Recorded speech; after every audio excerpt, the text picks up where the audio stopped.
এমন একটি দেশ রয়েছে যেখানে শুধু মেয়ে আছে কিন্তু কোনো পুরুষ নেই, কিন্তু তবুও সে দেশে মেয়েরা বাচ্চা জন্ম দেয়।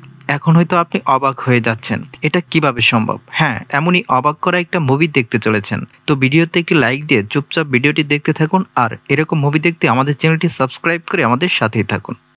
মুভির শুরুতেই আমরা দেখতে পাই একটি নৌকায় তিনজন লোক। এর মধ্যে একজন হলো মাস্টার ট্যাং, একজন বাজি, আর একজন হলো সাউ। তারা তিনজন মিলে নদীর ওপারে পবিত্র গ্রন্থ খোঁজার জন্য রওনা হয়, আর কিছুক্ষণ পর তাদের সাথে মানকি কিং তাদের সাথে যাওয়ার জন্য যোগ হয়ে যায়। তবে তাদের যাত্রায় অনেক সমস্যার সম্মুখীন হতে হয়, কিন্তু তারা সব সমস্যা কাটিয়ে সামনের দিক এগিয়ে যাচ্ছিল। তারা যখন নদীর মধ্যে চলে যায়, হঠাৎ তাদেরকে বড় একটি রাক্ষস মাছ আক্রমণ করে। সবাই বাঁচার জন্য অনেক লড়াই করতে থাকে, কিন্তু তারা কোনোভাবেই মাছটির সাথে লড়াই করে পেরে উঠতে পারছিল না। আর সেখানেই তারা গোল একটা দরজা দেখতে পায়। মাছটির হাত থেকে বাঁচার জন্য সেই দরজায় তারা ঢুকে পড়ে, আর এতে করে তারা অন্য একটি রাজ্যে ঢুকে পড়ে। আর তখনই মাস্টার ট্যাং দেখতে পায় একজন সুন্দরী মেয়েকে, আর মেয়েটি একটি পাহাড়ের উপর জ্বলেছিল। মেয়েটি এত সুন্দরী ছিল যে মাস্টার ট্যাং মেয়েটির উপর থেকে নজর সরাতেই পারছিল না। পাহাড়ের পাথরের ধাক্কায় মেয়েটি পড়ে যাচ্ছিল, আর তখনই তার হরিণ এসে তাকে বাঁচিয়ে নেয়। আর তাদের মধ্যেই বাজি এবং শাও পড়ে গিয়ে অনেকটা ব্যথা পায়। আর এরপরের সিনে আমরা দেখতে পাই মেয়েটি মাস্টার ট্যাংকে জিজ্ঞেস করে যে তুমি কি ছেলে? মাস্টার ট্যাং বলে হ্যাঁ আমি ছেলে। তারপর মেয়েটি একটি মিষ্টি মুচকি হাসি দিয়ে সেখান থেকে চলে যায়। এরপর আমরা দেখতে পাই মেয়েটি চলে আসে একটি রাজ্যে, আর এখানে আমরা দেখতে পাই এই রাজ্যটিতে শুধু মেয়েরাই বসবাস করত। এখানে কোনো ছেলে নেই, আর এই মেয়েটি ছিল এই রাজ্যের রানী। রানী তখন সবাইকে ডেকে সবাইকে বলে যে আমি জঙ্গলে চারজন পুরুষকে দেখেছি, কিন্তু তার এই কথা কেউ বিশ্বাস করে না। আসলেই এই রাজ্যটি এমন একটি রাজ্য ছিল যেখানে কোনো পুরুষ নেই, তাই তারা রানীর কথা বিশ্বাস করতে পারছিল না। কিন্তু রানী তাদেরকে বারবার বোঝানোর চেষ্টা করে। রানী বলে আমি তাদের সাথে নিজে কথা বলেছি এবং তাদের সাথে দেখা করেছি, কিন্তু অন্য মেয়েরা রানীর কথায় কোনোভাবেই বিশ্বাস করছে না। তারা বলে রানী হয়তো অসুস্থ থাকার কারণে উল্টাপাল্টা কথা বলছে। এরপর আমরা দেখতে পাই রানী তাদের লাইব্রেরিতে চলে আসে এবং পুরুষ সম্পর্কে জানার চেষ্টা করে। এই বইগুলো থেকে জানতে পারে পুরুষ হলো বিষাক্ত একটি প্রাণী, কিন্তু রানী দেখতে পায় বইয়ের কিছু পাতা ছিঁড়া, আর এই ছিঁড়া পাতাগুলো সম্পর্কে রানীর জানা আগ্রহ হয়। ঠিক তখনই সেখানে চলে আসে মহারানী। মহারানী সব কথা শুনে অনেক রেগে যায় এবং সবাইকে আদেশ করে ওই পুরুষকে বন্দি করার জন্য। এরপর সিন কাট হয়ে আমরা দেখতে পাই তারা চারজন এখান থেকে বের হওয়ার জন্য রাস্তা খুঁজছিল। আর অন্যদিকে বাজি একদল মেয়েদের দেখতে পেয়ে একটু আবেগী হয়ে পড়ে। সে তার রূপ পরিবর্তন করে একজন যুবকে পরিণত হয়ে মেয়েদের সামনে যায়, আর এই মেয়েগুলো বাজিকে পেয়ে ইচ্ছে মতো তাকে কেলানি দেয়। আর বাজি কোনো উপায় না পেয়ে সে তার আগের রূপে ফিরে আসে। আর অন্যদিকে আমরা দেখতে পাই কিছু মেয়ে সিপাহী মাস্টার ট্যাং এবং মানকি কিংকে ঘিরে ফেলে। আর যখনই মানকি কিং মেয়েগুলোকে আক্রমণ করতে যাবে, ঠিক তখনই মাস্টার ট্যাং বলে মেয়েদেরকে কোনো আঘাত করতে নেই। মাস্টার ট্যাং মেয়েদেরকে অনেক বোঝানোর চেষ্টা করে, কিন্তু মেয়েগুলো মাস্টার ট্যাংয়ের উপর হাত তুলে এবং তাদেরকে বন্দি করে সে মেয়েদের রাজ্যে নিয়ে আসে। তখন মাস্টার ট্যাং বুঝতে পারে যে আসলে এই রাজ্যটি শুধু মেয়েদের জন্য, এখানে কোনো পুরুষ নেই। এবং তাদেরকে যখন রাজপ্রাসাদে নিয়ে যাওয়া হয়, তখনই তারা জঙ্গলের সেই মেয়েটিকে দেখতে পারে, অর্থাৎ রানীকে তারা দেখতে পারে। আর তারা বুঝতে পারে যে এই মেয়েটি হলো এই রাজ্যের রানী। এবং এরপর দুইটি মেয়ে বিশাল একটি বই খুলে, আর এখানে একজন বৃদ্ধ মহিলা সবাইকে বোঝায় যে এই বইয়ে লেখা আছে যে এমন চারজন পুরুষ তাদের রাজ্যে আসবে, আর এই বইতে লেখা আছে যে এই চারজন পুরুষ এই রাজ্যটিকে ধ্বংস করার জন্য আসবে। আর সেই বৃদ্ধ মহিলাটি তাদেরকে বোঝানোর চেষ্টা করে যে এরা চারজনই এই রাজ্যটিকে ধ্বংস করার জন্য এসে পড়েছে। আর এটা শুনে রানী সহ সবাই আতঙ্কিত হয়ে পড়ে, আর মহারানী এসে সাথে সাথে তাদের চারজনকে মৃত্যুদণ্ডের জন্য আদেশ দেয়। কিন্তু তখনই রানী বলে তাদেরকে মৃত্যুদণ্ড দেওয়ার আগে একদিন তাদেরকে জেলে রাখা হোক, আর রানীর কথায় মহারানীও সম্মতি জানায়। এরপর তাদেরকে কারাগারে বন্দী করা হয়।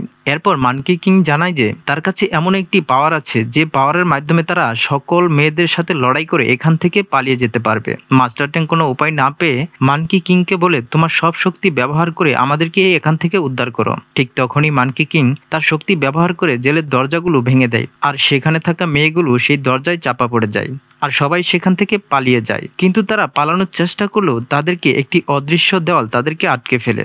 সবাই সেই দেওয়ালটির সাথে ধাক্কা খেয়ে নিচে পড়ে যায়, আর সেই দেওয়ালটি এত শক্ত ছিল যে মানকি কিং তার শক্তি দিয়ে এই দেওয়ালটি ভাঙতে পারছিল না। তখনই মানকি কিং মাস্টারকে বলে যে আমাদের উচিত এই রাজ্যের প্রাণীদের সাথে কথা বলা, এবং তারাই আমাদেরকে সাহায্য করতে পারবে, আর তারাই বলতে পারবে আমরা এখান থেকে কিভাবে বের হতে পারবো। কিন্তু পরের সিনে আমরা দেখতে পাই তারা কোনো উপায় না পেয়ে আবার সেই জেলের ভিতরে ফিরে আসে, আর তখনই সেখানে রানী চলে আসে। এরপর রানী মাস্টার কিংকে জিজ্ঞাসাবাদ শুরু করে। অন্যদিকে অন্যান্য মেয়েরা অন্যান্য ৩ জনকে জিজ্ঞাসাবাদ শুরু করে। আর সেখানে রানী বলে যে মাস্টার কিংকে সে পছন্দ করে ফেলেছে এবং সে মাস্টার কিংকে ভালোবেসে ফেলেছে। আর মাস্টার ট্যাং রানীর কথা শুনে অবাক হয়ে যায় এবং মাস্টার ট্যাং বলে, আমি কাউকেই ভালোবাসতে পারি না। মাস্টার ট্যাং রানীকে সব কথা খুলে বলে, আমি একজন মং। তারপর মাস্টার ট্যাং তার হাতের ছোট্ট বইটি রানীকে দিয়ে বলে, আমি আমাদের পবিত্র গ্রন্থ খোঁজার জন্য বাইর হয়েছি, আর এর জন্য আমরা নদীর ওপরে যাচ্ছিলাম। এরপরই দেখা যায় তাদের কাছে মানকি কিং চলে আসে। মানকি কিং এসে রানীর কাছে জানতে চাই তারা এখান থেকে কিভাবে বের হতে পারবে। আর তখনই রানী বলে, তুমি যদি আমাকে একটি কাজ করে দাও তাহলে আমি তোমাদেরকে অবশ্যই সাহায্য করব। ঠিক তখনই সেখানে মহারানী চলে আসে এবং সেখানে জানিয়ে দেয় যে আগামীকাল তাদের 4 জনকে মেরে ফেলা হবে। পরের দিন সকালবেলা তাদের 4 জনকে মৃত্যুদণ্ড দেওয়ার জন্য নিয়ে আসা হয়। আর আমরা সেখানে দেখতে পাই তাদেরকে তীরের মাধ্যমে মৃত্যুদণ্ড দেওয়া হবে। আর রানী সুযোগ পেয়ে সিপাহী ছদ্মবেশে এসে তাদেরকে বলে যে আমি আসল তীরগুলো পাল্টিয়ে দিয়েছি, তাই তোমরা তীরগুলো লাগার সাথে সাথে তোমরা মরার ভান করবে। প্রথমে তীর চালানো হয় শাওয়ের উপর, আর শাও ঠিকঠাক মতোই মরার ভান করতে পারে। এরপরে তীর চালানো হয় মাস্টার ট্যাং এর উপর, কিন্তু মাস্টার ট্যাং মরার অভিনয় করতে পারে না। আর তখনই শাও একটি পাথরের টুকরো দিয়ে মাস্টার ট্যাং এর উপর টিল মারে, আর তখনই মাস্টার ট্যাং মরার অভিনয় করে। এরপর যখন মানকি কিং এর উপর তীর চালানো হয়, মানকি কিংও ঠিকঠাক মতো অভিনয় করতে পারে। এরপর যখন বাজির উপর তীর চালানো হবে তখনই মহারানী বলে যে তীরগুলো পাল্টানোর জন্য, কারণ বাজি দেখতে তাদের 3 জনের চেয়ে অন্যরকম ছিল, তাই বাজিকে অন্য একটি তীর দিয়ে মরার আদেশ দেয়। তারপর আমরা দেখতে পাই বাজিকে অনেকগুলো তীর দিয়ে একসাথে তীর মারা হয়, কিন্তু বাজি যেহেতু মনস্টার ছিল তাই তাকে মারাটা এতটা সহজ ছিল না। তারপর মহারানী তাদেরকে আদেশ করে যে তাদেরকে নদীতে ফেলে দেওয়ার জন্য। তারপর তাদেরকে যখন নদীতে ফেলে দেওয়া হয় কিছুক্ষণ পরে রানী সেখানে চলে আসে। এরপর রানী তাদেরকে একটি পবিত্র জায়গায় নিয়ে আসে। আর রানী এটাও জানায় যে এই রাজ্য থেকে বের হওয়ার রাস্তাটা সে আসলে নিজেও জানে না, কারণ বহু বছর ধরে এই রাজ্য থেকে কেউ বাইর হওয়ার চেষ্টাও করেনি। আর রানী তখনই একটি কথা তাদেরকে বলে যে তাদের বইতে কিছু পাতা ছেঁড়া ছিল, আর সেই ছেঁড়া পাতাগুলোতে হয়তো বের হওয়ার কোনো রাস্তা লেখা ছিল। তারপর মানকি কিং বলে যে তোমাদের হয়তো কোনো একটি পবিত্র জায়গা এই বইতে ছেঁড়া পাতাগুলো সংরক্ষণ করা থাকতে পারে। এরপর মানকি কিং তার সর্বশক্তি দিয়ে সেই বইয়ের ছেঁড়া পাতাগুলো খোঁজার চেষ্টা করে থাকে এবং কিছুক্ষণের মধ্যে ছেঁড়া পাতাগুলো মানকি কিং পেয়ে যায়। এরপর সেই বইয়ের পাতাগুলো মানকি কিং মাস্টার ট্যাং এর কাছে নিয়ে আসে। মাস্টার ট্যাং বইয়ের পাতাগুলো দেখে বুঝতে পারে যে আসলে এই রাজ্যের মেয়েদের ভালোবাসা যে বুঝতে পারবে সে এই রাস্তা খুঁজে বের করতে পারবে। আর তখনই মাস্টার ট্যাং বলে যে আমার তো ভালোবাসা সম্পর্কে কোনো ধারণাই নেই। আর মাস্টার ট্যাং এর এই কথা শুনে পাশে থাকা একটি দাসী বলে যে এই রাজ্যে মহারানীর সাথে একজন ওয়াটার বয়ের ভালোবাসা হয়েছিল, আর সেই ওয়াটার বয় ছিল অন্য একটি রাজ্যের। যেহেতু তারা দুজনের অন্য রাজ্যের ছিল তাই তারা দুজন কখনো কোনোভাবেই মিলিত হতে পারতো না। এরপর কি হয়েছিল এখন পর্যন্ত তারা আর কোনো কিছুই জানতে পারে না। আর কিছুক্ষণ পরে আমরা দেখতে পাই মাস্টার ট্যাং, বাজি আর সাওয়ের পেট ফুলে যায়। তখন তাদেরকে দেখে সবাই হাসতে শুরু করে আর বলতে থাকে তোমরা এই পবিত্র জায়গার পানি খেয়ে ফেলেছ, তাই তোমরা মা হতে চলেছ। আর আমরা এখান থেকে জানতে পারি যে এই রাজ্যের যতগুলো মেয়ে মা হয়েছে তারা এইখান থেকে পানি খেয়ে তারা বাচ্চা জন্ম দিয়েছে। তখন রানী বলে যে তোমাদের বাচ্চা হতে মাত্র আর 9 দিন সময় বাকি আছে। তখনই পাশে থাকা একজন দাসী বলে যে আমি এমন একটি মহিলাকে চিনি যে কিনা এই বাচ্চাগুলো নষ্ট করে দিতে পারবে। আর এই ওষুধটি নেওয়ার জন্য দায়িত্ব দেওয়া হয় মানকি কিংকে। আর মানকি কিং সাথে সাথে সেই মহিলাটিকে খোঁজার জন্য বের হয়ে যায়। আর মানকি কিং সেই মহিলাটাকে পেয়ে যায়। সেই মহিলাটার কাছে এসে বাচ্চা নষ্ট করার ওষুধ চাই। আর তখনই সেই মহিলাটি বলে আমার কাছে এই ওষুধটি নেই, তবে এই ওষুধটি তৈরি করতে আমার প্রায় 100 বছর লেগে যাবে। কিন্তু মানকি কিং সেই মহিলাটির কোনো কথাই শোনে না, বারবার তার কাছে সেই ওষুধটি চায়। আর তখনই সেই মহিলাটি বলে যে তুমি যদি আমাকে মন থেকে কষ্ট দিয়ে আমার চোখের পানি বের করতে পারো তাহলে আমার এই চোখের পানি সেই বাচ্চা নষ্ট করতে পারবে। এরপর মানকি কিং তার জীবনে করুণ কাহিনী শোনানো শুরু করে। মানকি কিং বলে আমি একসময় অনেক খারাপ ছিলাম, তাই আমি একজন তান্ত্রিকের সাধনা নষ্ট করে ফেলি, আর সেই তান্ত্রিক আমাকে অভিশাপ দিয়ে আমাকে বানর বানিয়ে ফেলে। এরপর মাস্টার ট্যাং আমাকে তার শিষ্য বানিয়ে নেয়। তারপর থেকে আমি ইচ্ছা করি যে আমি কখনো আর কারো কোনো ক্ষতি করব না। এরপর মহিলাটি মানকি কিং এর এই ঘটনা শুনে একটু ইমোশনাল হয়ে পড়ে, সে কান্না শুরু করে দেয়। এতে করে মহিলাটির চোখের জল পড়তে শুরু করে, আর মানকি কিং সেই মহিলাটির চোখের পানি সংরক্ষণ করতে থাকে। এদিকে রানী মাস্টার ট্যাংকে বোঝায় যে বাচ্চার জন্ম দেওয়া কোনো খারাপ কিছু না, তবে বাচ্চা নষ্ট করাটা অন্যতম জঘন্যতম কাজ। আর রানীর মুখে মাস্টার ট্যাং এসব কথা শুনে সে একটু ইমোশনাল হয়ে পড়ে এবং সে সিদ্ধান্ত নেয় যে বাচ্চার জন্ম দিবে, সে আর বাচ্চা নষ্ট করবে না। আর তখনই সেখানে মানকি কিং চলে আসে সেই ওষুধটি নিয়ে। আর মাস্টার ট্যাং মানকি কিংকে বলে যে সে আর বাচ্চা নষ্ট করবে না, সে বাচ্চার জন্ম দিবে। আর এই কথা শুনে মানকি কিং অনেকটা রেগে যায়। আর এর জন্যই মানকি কিং রেগে যায় যে যদি মাস্টার ট্যাং তার বাচ্চার জন্ম দেয় তাহলে সে তার লক্ষ্য থেকে অনেকটা দূরে চলে যাবে। এরপর মানকি কিং তার পাওয়ার ব্যবহার করে সবাইকে ফ্রিজ বানিয়ে ফেলে এবং তাদের তিনজনকে সেই ওষুধটি খাইয়ে দেয় আর বাচ্চা নষ্ট করে ফেলে। পরে যখন মাস্টার ট্যাং এর জ্ঞান ফিরে আসে, এরপর মাস্টার ট্যাং খুবই কষ্ট পায়। এরপর তার ধর্মবাণীগুলো মাটিতে লিখতে শুরু করে। আসলে ছোটবেলা থেকে মাস্টার ট্যাং যখন রাগ করত তখন রাগ থামানোর জন্য সে মাটিতে এভাবে লিখতে থাকতো। এরপরে আমরা দেখতে পাই রানীও মাস্টার ট্যাং এর সাথে লেখা শুরু করে দেয়। আর এভাবেই তারা লিখতে লিখতে অনেক দূর পর্যন্ত লিখে ফেলে। আর এখানেই একটি ছোট্ট বাচ্চা মেয়ে তাদেরকে দেখে ফেলে। আসলে এই বাচ্চা মেয়েটি হলো মহারানীর গুপ্তচর, যাকে মূলত পাঠানো হয়েছিল রানীর ওপর নজরদারি করানোর জন্য। আর এরপরে সিনে আমরা দেখতে পাই সেই ছোট্ট বাচ্চাটি মহারানীকে সব বলে দেয়। আর মহারানী তার সৈন্যদেরকে নিয়ে সেখানে পৌঁছে যায় আর মহারানী সবাইকে বন্দি করে ফেলে। তখনই রানী বলে দেয় যাতে মাস্টার ট্যাংকে বন্দি না করা হয়।